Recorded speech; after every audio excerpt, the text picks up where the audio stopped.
We have Adrian Savage here, the founder of Email Deliverability Dashboard. Am I correct, Adrian? So it's a Yeah, that's right. software.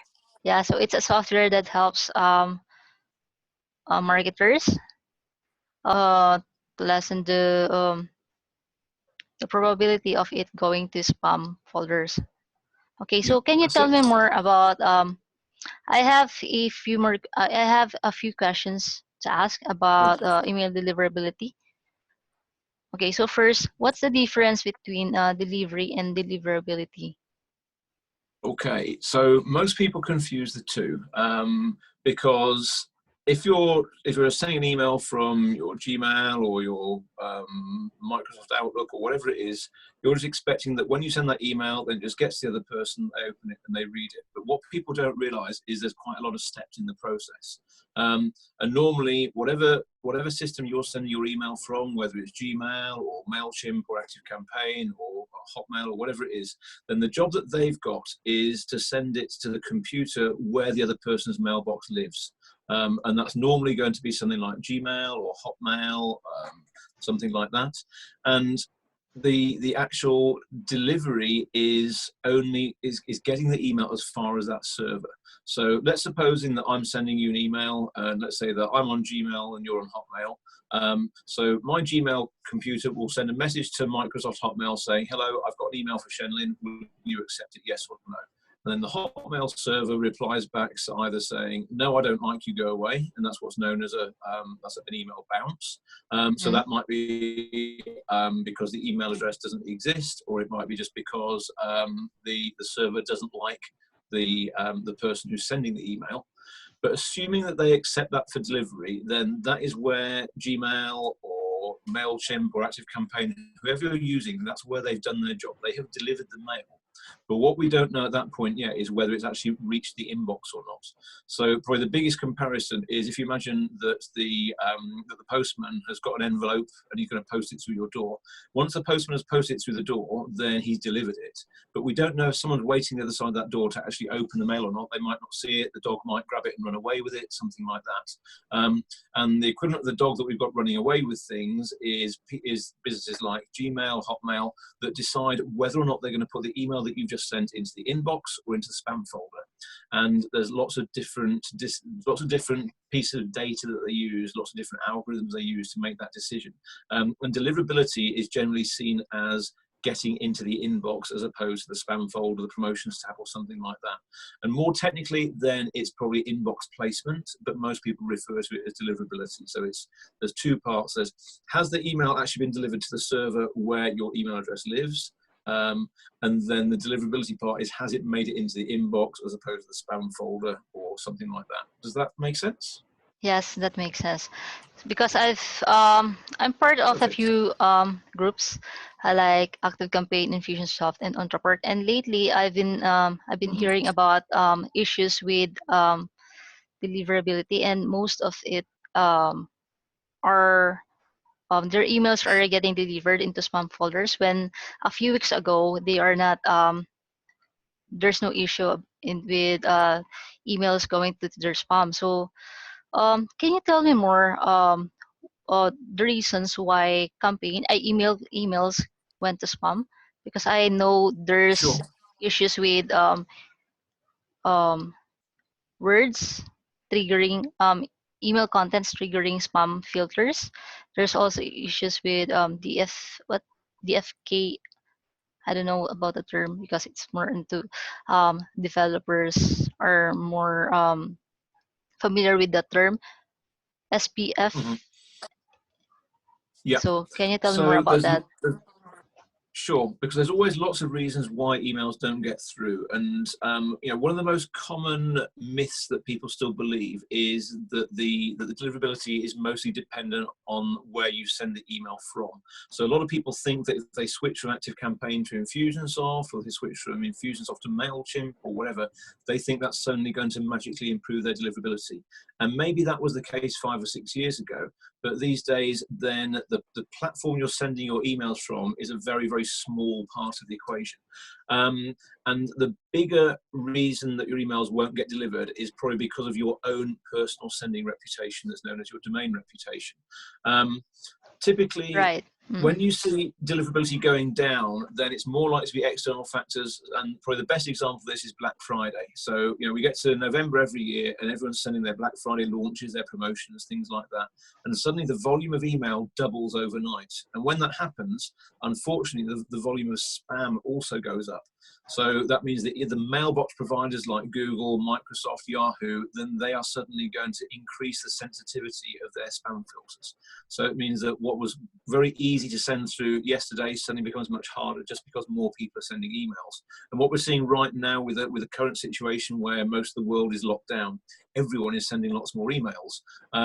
And it doesn't necessarily matter what the words are in those emails. Occasionally, then, the content and what you say can have an impact. But more generally, it's just because there's so many emails going around at the moment that the spam filters are working overtime. And the higher the volume of emails, the more aggressive the spam filters get. But Yeah. there are lots of different factors, and we'll probably come to that later on. But I'll just quickly summarize it now, because there's 4 factors that I've identified as having the greatest impact on whether you'll hit the inbox or not. And it spells out the word race, and you've got R for reputation, A for authentication, C for content, and E for engagement. If I had to choose one of those, I'd say that engagement is the most important, but all 4 of those factors will determine whether or not you get to the inbox or the spam folder. Yeah, so I was going to ask that as a follow-up questions. If you're going to advise email marketers and business owners, what should they focus on so that they can ensure that their emails went to their spam? I don't went to the spam folders of their subscribers, because I think um, Gmails and Outlook and Apple Mails have different settings, and Correct. sometimes emails went to inbox in Gmails, but it went to spam folders or junk folders in Apple Mails and Outlook. Mm-hmm. Yeah, and it's true that Gmail is probably out of the big 3 mail providers, which is Google, Microsoft, and Yahoo. Then Google is far and away the easiest platform to get emails delivered to.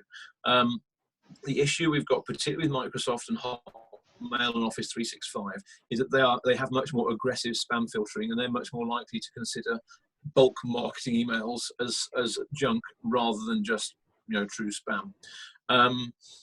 But normally, a typical mailing list, you'll find that more than half of your list is likely to be on Google, and maybe 10, 15, 20% Microsoft, and maybe about the same for Yahoo. And it's always worth getting a handle on what the predominant portion of your email audience is, because if they're mainly Google, as most people are, then it makes sense to focus most on what Google wants. If you're in the business to business world and you've got a lot of business audiences, then it might be you've got a lot of people on Office 365, which is Microsoft, and that is much more difficult to get emails delivered to, and maybe you have to jump through a few more hoops for that. But in general, then most people use Google, and I would say that is the slightly easier one to get delivered to. Okay, so Google. So okay, so another questions. What steps do you take to help ensure emails don't go into the junk folder? Because I'm not sure if the list of spam words or words that trigger spams are continuously um, the systems are continuously adding spam words that spam filters should block. Mm-hmm. So what steps do you take to help to ensure emails Okay. don't go into the junk folder? And also, there's an issue of emails going to promotional folders instead of going to inbox, because Yep. before I thought by using templates like that's similar to e-commerce emails, and putting at least three or more email links inside your emails will surely land your emails into the promotional Totally. folder. Yep. Yeah. So can you tell me more how you can eliminate the possibility of Sure. um, Okay. emails landing to a promotional folder as well as the junk folder and spam folder? Okay. Sure thing. Okay, so I'll go through the 4 steps very briefly, because I know we haven't got too much time today. So reputation reputation is the first one, and that is just making sure that your sending reputation is protected as much as you can. And that means minimize your spam complaints. It means that you should only be sending emails to people that have opted in and requested your emails, and just making sure that you're meeting the expectations that you set. So if you say you're going to send people a weekly newsletter, send them a weekly newsletter. Don't send something every single day. Equally, don't send something once a month, because then you're still not keeping a promise. So the main thing around reputation is just make sure you're doing everything you can to protect your reputation. Only send emails to people that have requested things. Make sure you're avoiding spam traps by keeping your list clean and removing people that unsubscribe. And that's probably those are the simple things you can do. Authentication, there are some very practical steps that everyone can take if you're using any kind of email marketing platform like MailChimp, ActiveCampaign, Infusionsoft, any other platforms out there. Then authentication is very important. And there's two that I'm going to mention. Again, can't go into the detail today, but if you actually do a Google search, then you can find out more about this. And also, if you're not sure how to set something up yourself, then there's experts out there that will do that for not a huge amount of money. And those two authentication methods, the first one is called SPF, which stands for Sender Policy Framework.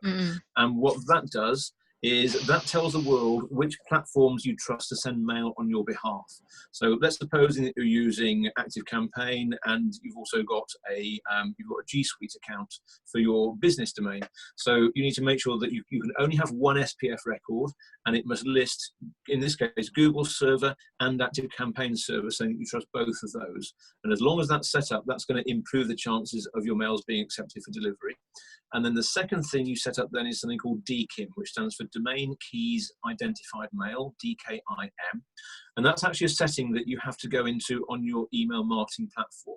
So MailChimp, ActiveCampaign, Infusionsoft, all the other main platforms, they all allow you to do this. They might call it email authentication, they might call it DKIM, they might call it something else. And again, you have to go in, you have to go to the settings, and it's a one-off setup. It means that you put some settings into the mail platform, you add a DNS record to your hosting, and then what happens once that's done is every single email that your marketing platform will send is then digitally signing all of those emails. So again, it's just a way of making your emails look more authentic, and it's making sure that the spammers can't pretend to be you. So authentication is really important. You only need to do it once at the start, and once you've done it, then it's done. The third authentication method is called DMARC, which I won't go into any detail today.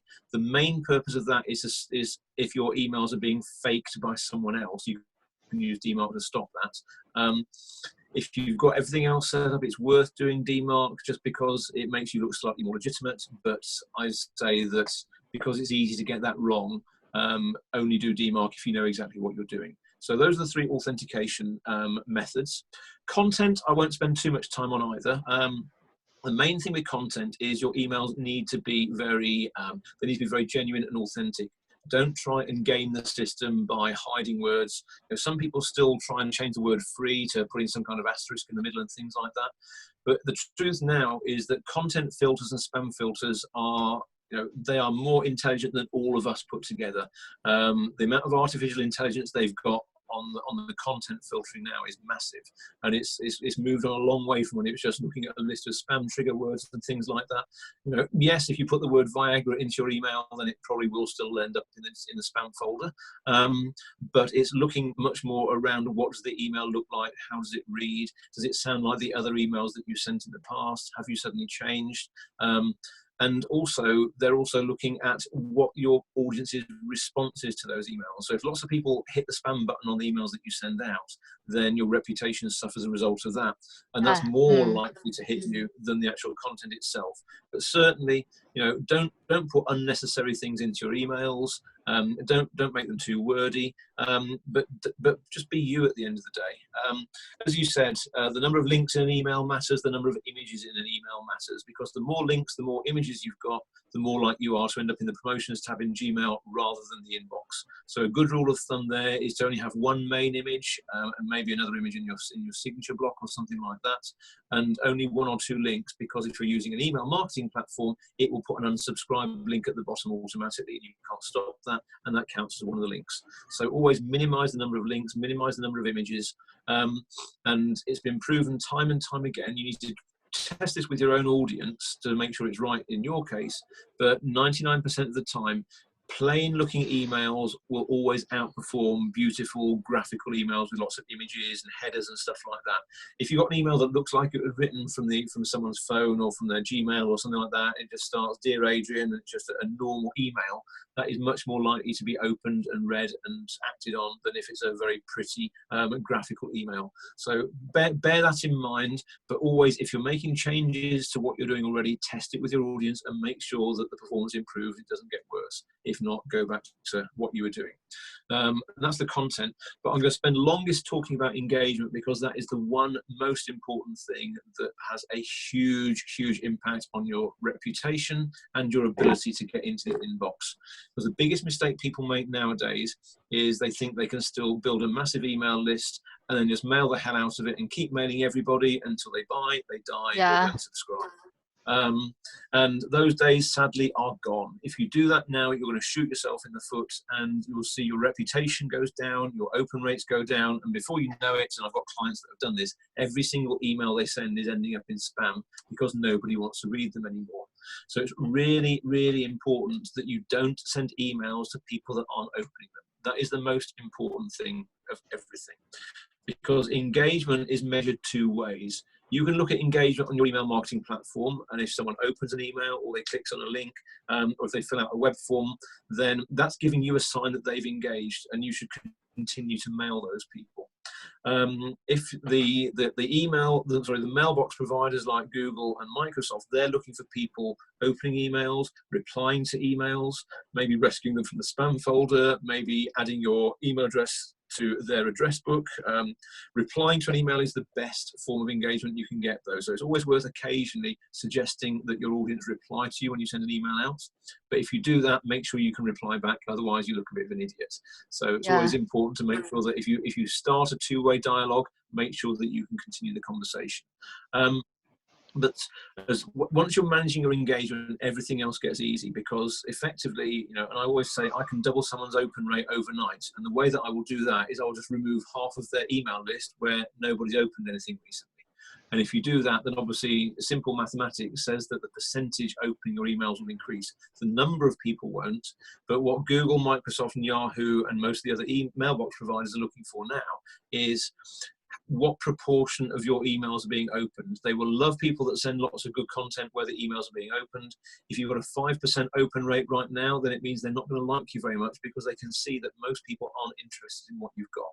And it does become a vicious circle, because the lower your open rates, then the more likely you are to go into the spam. And then the other way around, the higher your open rates, then the more likely you are to go into the inbox. So that means you should really segment your audience, and ideally only send emails to people who have opened something in the last 90 days. And if you think that you've got a bit of a domain and reputation problem right now, then maybe dial that back to only mail people who've opened it in the last 30 days.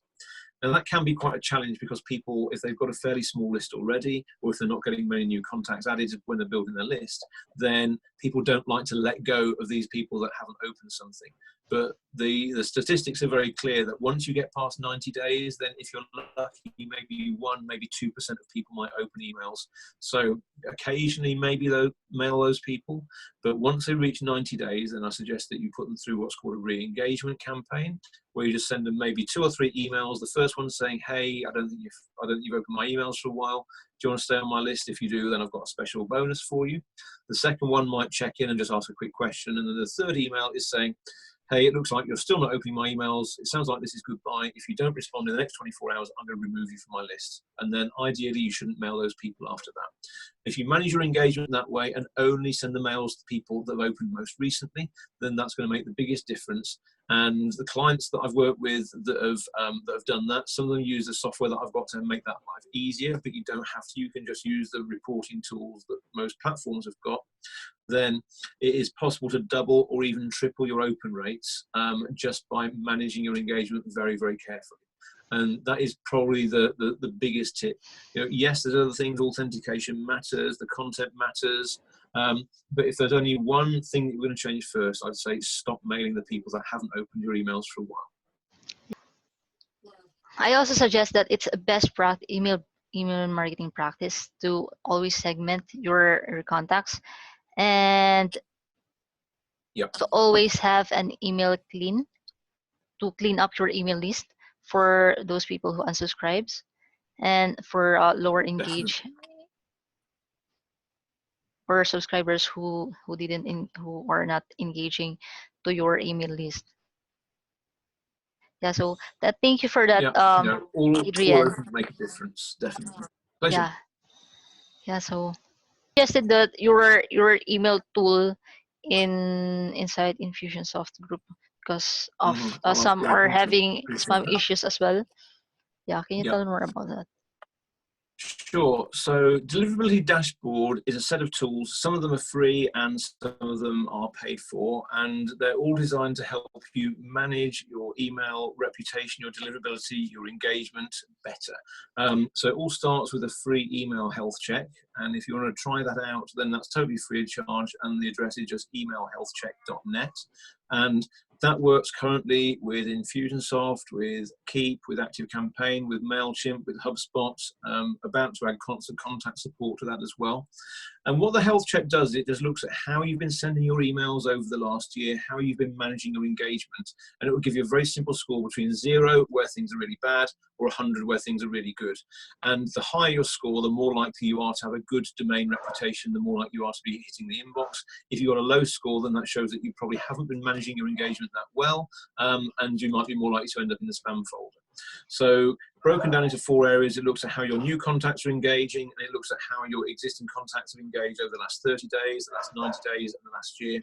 And then it takes that to give you this overall simple score.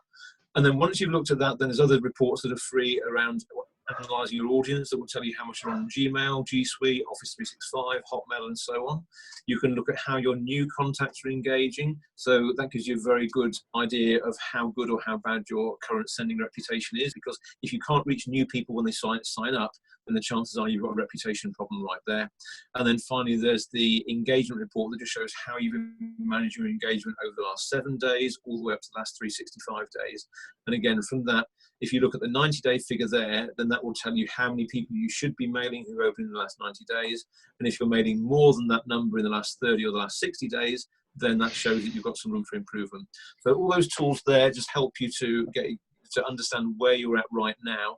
And then I've got Deliverability Defender, which is the paid for upgrade that will actually help you identify your unengaged contacts. It will tag every contact in your database according to how they're engaged. So then you can then use that to only mail the engaged segment. You can use that to automate re-engagement campaigns. And there's also very detailed reporting tools as well that will show you what your open rate has been over the last month, the last 3 months, broken down by Gmail, G Suite, Microsoft, and so on. So you can see if you've got a particular problem reaching a certain segment of your audience as well.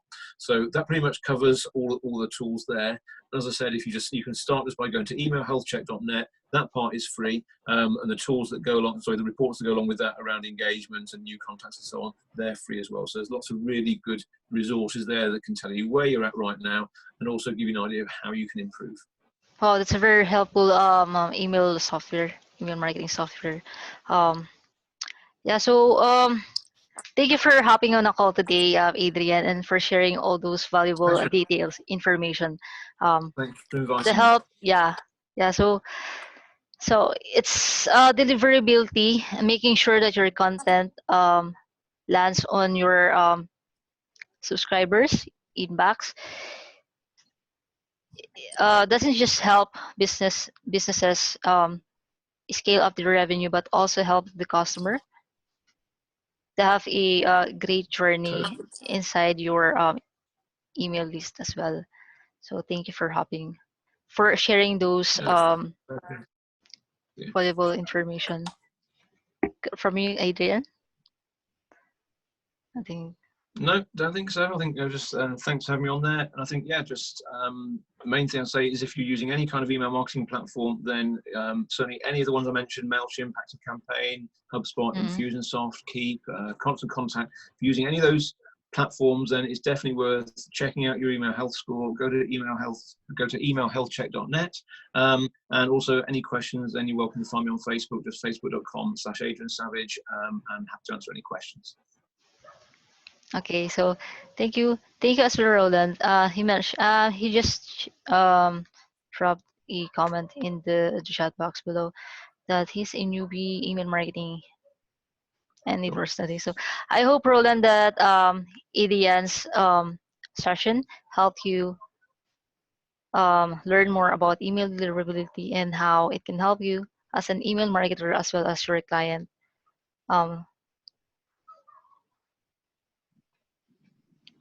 to make sure that your emails land in their inbox. Okay, so thank you for hopping on a call, joining me today, Adrian and Great. Roland. Okay, Thanks, Shenalyn. bye-bye. Take care. Okay, take care as well. You too. Bye.